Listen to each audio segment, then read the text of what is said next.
IRENE, boys. Oh, hey, King. I want to tell you about a new friend here of the channel. It's Badlands Munitions Company. Training ammo, pistol ammo. There's even match ammo. What's dope is, guys, they're based here in the United States, right out of Arizona. Everything, it's all made in-house. They've actually given us a discount code, 10% off for all the homies. No matter what you pick up, if it's ammunition, you're getting 10% off. Code 110SAS, check them out. Gentlemen, retro 90s nostalgia carbine season is amongst us and is here to stay. In today's episode of 110 SAS Actual, a definitive guide and in-depth look at the Gordon Colt 723 rifle. Absolutely peak aesthetic vibes of Delta Force, used in the operation Gothic Serpent. This was the first real taste of DIY modified carbines that still influence the rifles of today.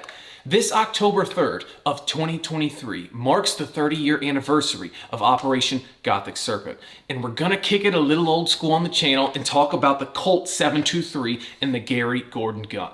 With the recent booming resurgence of this iconic rifle over the past couple years, what was once considered obsolete is now becoming more and more prevalent amongst AR history and clone enthusiasts. So let me start off by saying that I will take full responsibility for whatever heat the cloner boys decide to throw my way for not being perfectly clone correct. I understand this might not be the clone correct shade of Ranger green painted stripes, but listen, I can't hear you over this full auto Colt M16A1 rolled lower. So the Colt 723 Gordy gun, let's dive in. The Colt 723 carbines were widely used by Delta Force in the operation. Each operator had modified and customized their issued carbine to their needs and mission, from lights, taped mags, optics, suppressors, paint jobs, and more. But the most iconic Colt 723 is Medal of Honor recipient Gordon's. His 723 is not only one of the most memorable, but also an extremely practical approach to a fighting rifle. Now, neither rifle of the Delta operators that sacrificed their lives that October day to secure a perimeter around the crash site of Super 64 were recovered. The only one to survive the crash and ensuing firefight was pilot Mike Durant. Rest in peace, heroes. So the rifle was never recovered, which ultimately means we're using our best educated guesses and using photos of Gordon holding the rifle in the days prior to the operation. So what we do know is the rifle was built on an M16 lower. It had a C7 fixed carry handle with an A1 sight, a 14.5-inch pencil profile barrel with a fixed front sight and an A1 or A2 pistol grip, a Car 15 stock, and a short-ribbed handguard, a Surefire 660 light secured by a roll of 100-mile-an-hour tape, an early aimpoint optic, and an Ops Inc. reflex suppressor. It's a highly modified weapon that Gordon found fit for his job and his purpose. So first, let's talk about his suppressor and what we can do to clone it. The original can was an Ops Inc. suppressor. Yes, just like the Mark 12s you see today. Well, kind of. Now, it's a long boy, but the actual baffle stack is at the end half of the can. The rest of it is slid over and covers the barrel. Gordon's original Ops Inc. was a 30 cal can with a 5.56 set of baffles installed into it. And it doesn't mount like your traditional Mark 12 can. There was a custom collar at the rear and the threads at the muzzle. The front sight was shaved just slightly so you could have a much more flush fit with this custom collar.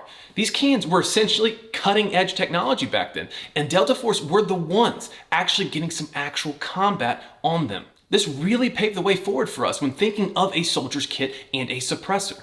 It was essentially just an experimental thing before the Ops Inc. was fielded. The best you're going to get today would be like an OCL or an AEM5 to clone the can. From the exterior, they're essentially identical, but without conscripting D. Wilson manufacturing, you're going to have to go to a 12.5-inch barrel in order to utilize the Mark 12 style collar brake system. D. Wilson can actually get you a more clone correct 14.5 barrel, and with that extra touch of muzzle velocity, that really makes 5.56 shine.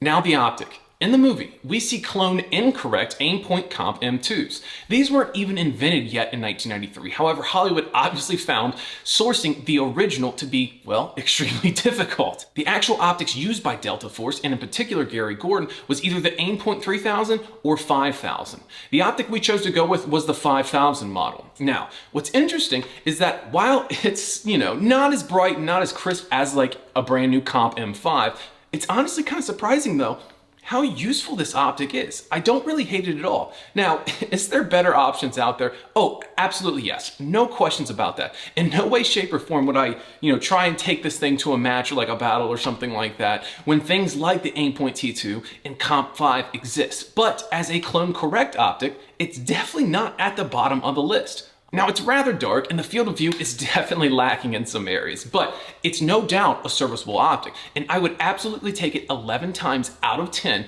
over iron sights. So for clone correct, you're either going to have to source either an aimpoint 3000 or 5000. The Comp M2 is definitely acceptable as a Hollywood clone, however, it's just not going to be perfect. Now let's talk about the furniture on this guy. The Car 15 stock at the time was really nothing new. In fact, really none of this furniture was considered new. The stock and handguards and grip were pretty much identical to the old SOG Car 15s of Vietnam, with the exception of the god-awful A2 grip nub. Do yourself a favor and Dremel that shit off. Eugene will thank you. But what's neat is how the operators made do with 30-year-old, now 60-year-old technology. Being able to see in the dark is rad. In fact, well, it's kind of a superpower, and the operators knew that. So, the light of choice of the day was the Surefire 660, featuring approximately negative 660 lumens. It was a hunk of shit by today's standards, but they made do with what they have. These were typically attached to the handguards by a few strips of OD green 100-mile-an-hour tape. They did have a tape switch back in the day as well for activation of the light without having to sacrifice your grip and control of your carbine. So the original is trash, but what can you do for a clone? Well, other than the obvious getting an original, well, that's really about it. They're relatively hard to source as well. Now, there is a replica out there. It's supposedly a solid unit, and you can even up the lumens in it as well over the original. I unfortunately don't have any experience with this thing though, so I really can't say, but it's like 70 bucks. So I would imagine it's worth, I don't know, about half that in performance, but who knows? I couldn't source the original clone correct light in time in order for this video to air on the anniversary, so I just went ahead and completely left it out instead of getting a fake. So the lower I went with was an M16A1 rolled lower. Now, the M16A2 was the standard issue rifle at the time. The A2s, as we all know, are burst fire. Apparently too many people were just like mag dumping into trash or something, and I guess that had to be stopped. No fun. So the A2 was adopted and uses a 3-round burst. Stupid design really, but that's my own garbage opinion. Now Delta operators most likely use an A2 lower, but there are cases of A1 lowers, rock and roll lowers being used. So it's tough to say, as Delta really had access to, well, whatever they wanted. It was kind of the wild, wild west, and there wasn't a tremendous amount of standardization amongst operators' kit. So we opted for the gang full semi-automatic A1 lower because, well, it's just a lot more fun. As far as cloning the lower, it's not incredibly hard to get you an M16A1 or A2 road lower. There's actually quite a few small companies out there that can help you with that. Now, it won't have the forbidden third pin unless you're an SOT or you get a transferable. So the most acceptable option will be getting a Colt A1 or A2 profile lower and having it engraved. So you know what to get, but say you've got it all now. How does this weapon perform? Well, overall, this weapon, it straight up fucks. No ifs and buts about it. It's light, it points, it handles dreamy. It's a 14.5-inch barrel, which is very capable. Probably the best general purpose carbine length. It's just simply functional. It doesn't really feel that dated either. Other than the optic, it feels great and feels relevant. And guess what? The optic can be changed to say the Comp M2, which you will have a far greater performance than, your 3000 or 5000 aim point. Hell, throw an LPVO on it and maximize that 14.5 performance. No, it won't be clone correct, but guess what? It's still a useful carbine.